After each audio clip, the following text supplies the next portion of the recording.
हमारा इतिहास और नागरिक जीवन, कक्षा 8, पाठ नंबर 7, भारत में नव जागरण।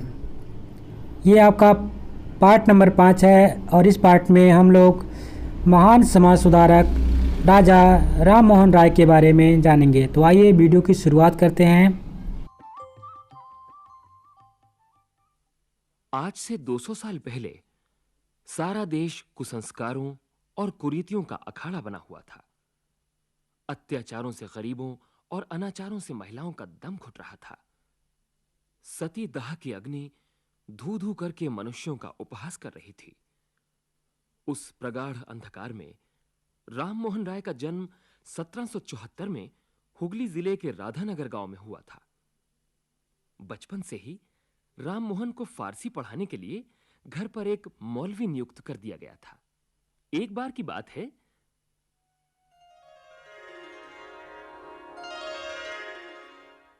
अरे राममोहन, आजकल तुम कहाँ रहते हो? बाहर खेले ही नहीं आते। क्या करूं मित्र, आजकल एक मौलवी मुझे फारसी पढ़ाने के लिए घर पर आते हैं। मगर राममोहन, तुम्हें फारसी पढ़ने की क्या आवश्यकता है? तुम तो हिंदू हो, तुम्हें तो संस्कृत पढ़नी चाहिए। संस्कृत भी पढ़ूंगा, लेकिन तुम तो जानते हो मेरे पिता नवाब सिराजुद्दौला के यहाँ एक ऊंचे पद पर हैं और वो चाहते हैं कि फारसी और अरबी पढ़कर मेरा भविष्य उज्जवल बने। ये तो अच्छी बात है। लेकिन मैं अपने अध्ययन का उपयोग अपना भविष्य उज्जवल बनाने के लिए नहीं, बल्कि हमारे चारों ओर समाज में फैली बुराइयों को दूर करने में करूंगा। अच्छा, लेकिन वो कैसे? मैं हिंदू धर्म और इस्लाम धर्म के सारे धर्म ग्रंथों को पढ़ूंगा ताकि ये पता चल सके कि उनमें क्या कहा गया है। लेकिन उससे लोगों को क्या अंतर पड़ेगा? अंतर अवश्य पड़ेगा। हमारे समाज में गलत रीति रिवाज इसलिए पनप रहे हैं क्योंकि धर्म ग्रंथ लोगों की समझ में ही नहीं आते। मौलवी और पंडित जैसा बताते हैं उसी का वो आंख मूंद कर पालन करते हैं। तो तुम क्या करोगे? मैं इन धर्म ग्रंथों को लोगों तक उन्हीं की भाषा में पहुंचाने की कोशिश करूंगा। इससे लोग तर्क के आधार पर स्वयं निर्णय कर सकेंगे कि धर्म के नाम पर वो जो कुछ भी कर रहे हैं वो कहां तक सही है।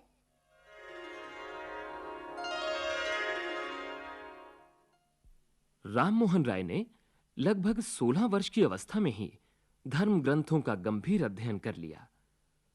अध्ययन करने पर उन्होंने पाया कि वास्तविक जीवन में धर्म के नाम पर हम कई गलत काम करते हैं।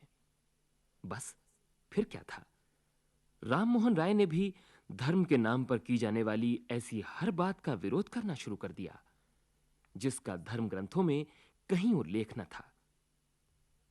इस तरह की बातों को लेकर पिता पुत्र में अक्सर झगड़ा होने लगा। यहां तक कि एक बार तो राममोहन को अपना घर छोड़ना पड़ा।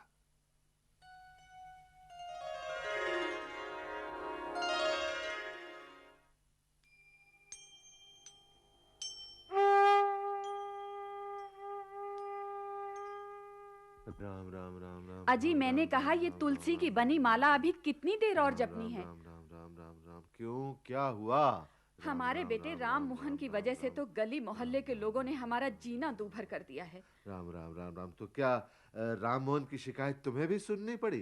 पहले तो मैं समझती थी कि लोग अनाप शनाप कहते हैं, मगर अब तो वो मेरे पूजा पाठ करने पर भी ऐसे ऐसे सवाल करता है कि बस पूछो मत। वो हमारे पूजा पाठ के तरीके से सहमत नहीं तो ना सही, हम तो वैसे ही करते रहेंगे जैसे हमारे बाप दादा करते आए हैं। पिताजी, बात मेरे सहमत या असहमत होने की नहीं, बात केवल इतनी है कि किसी ने तर्क देकर मुझे संतुष्ट नहीं किया कि ऐसा क्यों किया जाता है। बेटे, इस छोटी सी बात को लेकर समाज में हमारी भद्द क्यों उड़वाते हो? ये तो बहुत बड़ी बात है। लोग तर्क नहीं करते, इसलिए वो अंधविश्वास के गर्त में गिर जाते हैं। आदत और रीति रिवाज के कारण लोग विश्वास करने लगते हैं कि नदी में नहाने और वृक्ष की पूजा करने से जीवन भर के पाप धुल जाते हैं। बेटा, अभी तुम्हारी उम्र ही क्या है जो तुम धार्मिक बातें करने लगे? नहीं माँ, मैंने धर्म ग्रंथों को पढ़कर ही हिंदुओं की मूर्ति पूजा प्रथा पर शंका प्रकट की है। इतना ही नहीं, मैंने ये भी जान लिया है कि आचार्य और धर्म उपदेशक अपने अपने स्वार्थों के लिए अंधविश्वास को बनाए रखना चाहते हैं। समझ में नहीं आता, तुम हाथ धोकर हमारे धर्म के पीछे क्यों पड़ गए हो? ऐसा नहीं है माँ, मैं धर्म का विरोध नहीं कर रहा, मैं तो सिर्फ अंधविश्वास और धर्मांधता का ही विरोध कर रहा हूं। आखिर तुम चाहते क्या हो राम मोहन? मेरा केवल इतना कहना है कि हमें शास्त्रों के आदेशों और उपदेशों को तर्क की कसौटी पर रखकर स्वीकार करना चाहिए। लेकिन तुम्हारी इन बातों की वजह से मोहल्ले के लोग हमारी हंसी उड़ाने लगे हैं, घर में कलह होने लगी है। ऐसा कब तक चलेगा राम मोहन? तो आप रहिए सुख चैन से। इन परिस्थितियों में मेरा इस घर में रहना संभव है ही नहीं। मैं ये घर छोड़कर जा रहा हूं। प्रणाम।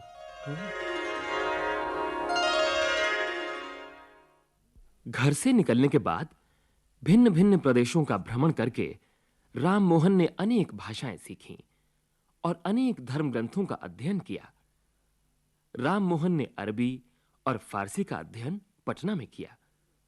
पटना उस समय अरबी और फारसी की शिक्षा और इस्लामी संस्कृति का प्रसिद्ध केंद्र था। बाद में वाराणसी में रहकर राम मोहन ने संस्कृत का अध्ययन किया। राम मोहन राय विद्वान तो थे ही, एक सुधारक भी थे। 1828 में उन्होंने ब्रह्म समाज की स्थापना की। उस समय यह धार्मिक प्रश्नों पर मुक्त विचार का केंद्र और सती प्रथा जैसी सामाजिक बुराइयों के विरुद्ध आंदोलन के लिए एक मंच था। इसके अलावा उन्होंने वेद विद्यालय, हिंदू कॉलेज की नींव डाली। यही हिंदू कॉलेज बाद में प्रेसिडेंसी कॉलेज कहलाया। एक बार की बात है, दिल्ली के सम्राट अकबर द्वितीय अपनी पेंशन की वृद्धि करवाना चाहते थे। इसके लिए ब्रिटिश राजा को आवेदन करना था। अपने इस कार्य के लिए उन्हें एक शाही दूत नियुक्त करना था। इस दूत को ही इंग्लैंड के दरबार में दिल्ली के सम्राट अकबर द्वितीय का आवेदन पेश करना था। इस कार्य के लिए उन्होंने राम मोहन को अपना शाही दूत नियुक्त किया और दूत के पद की गरिमा बढ़ाने के उद्देश्य से सम्राट द्वारा राम मोहन को राजा की उपाधि प्रदान की गई। तभी से उन्हें राजा राम मोहन के रूप में जाना गया। हमारी परंपरा में जो कुछ महत्वपूर्ण था, उसका वे आदर तो करते थे, पर उसके दास कभी नहीं बने। वेदांत और उपनिषदों का बंगला और अंग्रेजी में अनुवाद करके उन्होंने हिंदू धर्म ग्रंथों का सारत्व अधिक से अधिक लोगों के सामने रख दिया। राम मोहन राय के समय में सती प्रथा का प्रचलन था, अर्थात पति के मरने पर उसकी विधवा को उसकी चिता के पास बैठकर भस्म होना पड़ता था। एक दिन राम मोहन राय ने इसी अत्याचार का हृदय विदारक दृश्य देखा, जब उसके भाई जगमोहन राय की मृत्यु होने पर उनकी भाभी को जिंदा जलाया गया। इस दृश्य को देखकर राम मोहन राय का हृदय कांप उठा।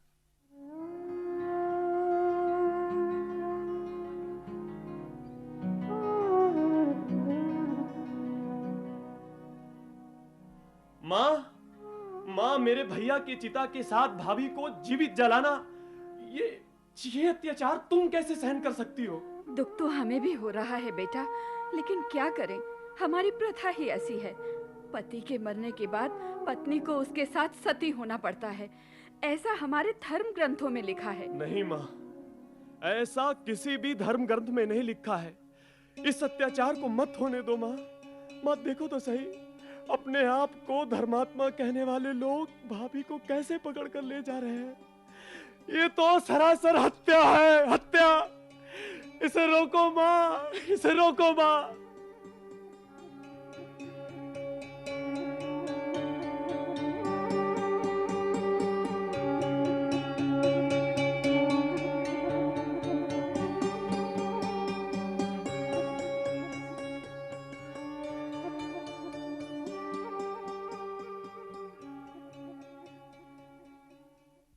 राम मोहन के विरोध करने के बावजूद उनकी भाभी को जला दिया गया।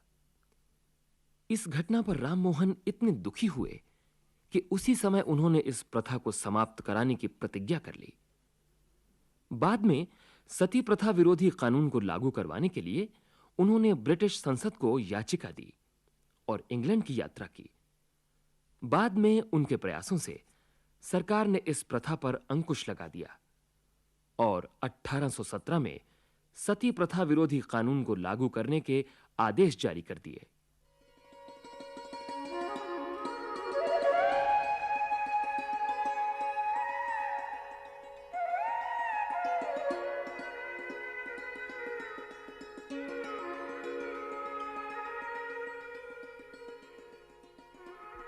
राजा राममोहन राय समस्त विश्व के इतिहास में न सही, कम से कम भारत के इतिहास में अवश्य अद्वितीय व्यक्ति हैं।